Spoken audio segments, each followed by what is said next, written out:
قربانی کے لیے مفتی صاحبان کہتے ہیں کہ اوپر کھڑا ہونا چاہیے، خود کرے یا اوپر کھڑا، میں نہیں کھڑا ہو سکتا۔ جانور جب تڑپتا ہے تو مجھے کچھ ہونے لگتا، تو میں بچوں کو بھیجتا ہوں جاؤ قربانی پہ کھڑے ہو، میں تو مرغی ذبح ہو رہی ہوں نا تو اس کو تڑپتے نہیں دیکھ سکتا۔ جیسے ابراہیم علیہ السلام کا تصور کر کے میری چیخیں نکل کہ انہوں نے جب ان کی کمر پہ گوڈا رکھا ہوگا یوں کر کے، ہاتھ باندھے پاؤں باندھے اور سر کے بال یوں اٹھا کے یہاں لائے ہوں گے سر کو، اور چھری یہاں رکھی ہوگی، کیا کیفیت؟ تو یوں آسمان کو دیکھ کر کہ یا اللہ کیا تم مجھ سے ناراض ہو گیا کہ میرے دل میں اسماعیل زیادہ اتر گیا ہے؟ یا اللہ ایسا کبھی نہیں ہے، یا اللہ یا میرا کوئی امتحان تو لے رہا ہے، یا اللہ تیرے اوپر سب کچھ قربان ہے۔ اور یوں چلائی، اور اللہ تعالیٰ نے، چھری کی کیا حیثیت ہے، اس نے چلنے سے انکار کر دیا، پھر چلائی، پھر چلائی۔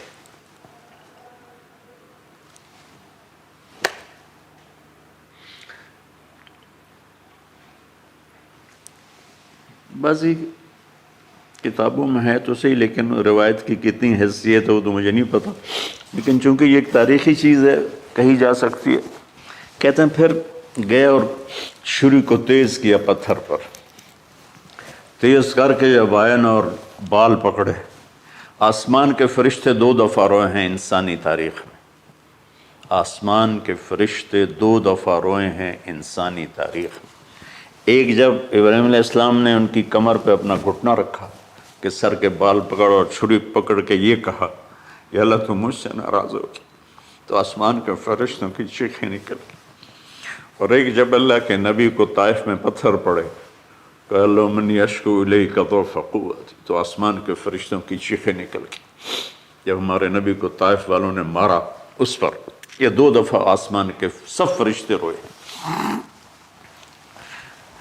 تو پھر اللہ نے کہا بس، نادیناہ ان یا ابراہیم قد صدقت الرؤیا انا کذلک نجزی المحسنین، ابراہیم تو پاس ہو گیا ہے۔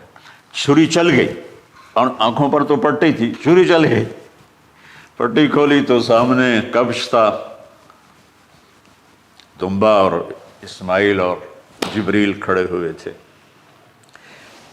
اس جانور کی قربانی ایک علامت ہے، اس قربانی سے ایک پیغام ہے کہ اپنے غلط جذبات کو اللہ پر قربان کر دو۔ ہم سے اللہ نہیں کہہ رہا بچے قربان کرو، ہم سے کہہ رہا غلط جذبات قربان کرو۔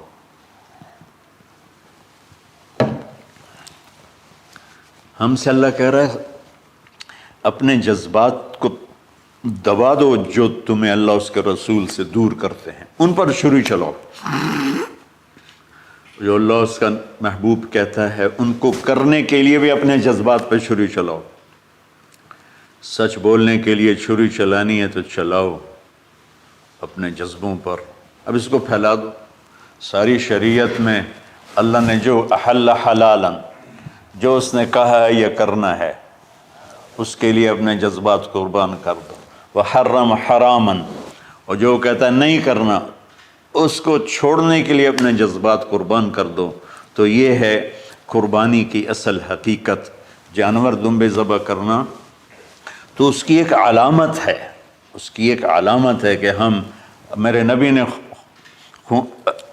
نے حج پر 63 اونٹ ذبح کی، اپنے ہاتھ سے ذبح کی، باقی 37 حضرت علی رضی اللہ تعالیٰ علیہ السلام نے ذبح کیے۔ تو بھائیو، قربانی کی اصل یہ ہے کہ ہم اللہ اس کے رسول پر اپنے جذبوں کو قربان کر رہے ہیں، اپنے جذبوں کو۔ عید قربان کا فلسفہ ہے اللہ اس کے رسول کی اطاعت پہ قربان ہو جانا۔ عید قربان کا فلسفہ ہے اللہ اس کے رسول کی اطاعت میں اپنے جذبات پہ چھری چلا دینا۔ عید قربان کا فلسفہ ہے اللہ اس کے رسول کی اطاعت کے سامنے گردن کو جھکا دینا، اور اس کے لیے جس بھی کڑے امتحان سے گزرنا۔ ہم اللہ نہ کرے ہم امتحان نہیں مانگتے، یا اللہ نہیں مانگتے، یا اللہ نہیں مانگتے، عافیت مانگ، عافیت مانگ۔ تو میرے بھائی بہنوں،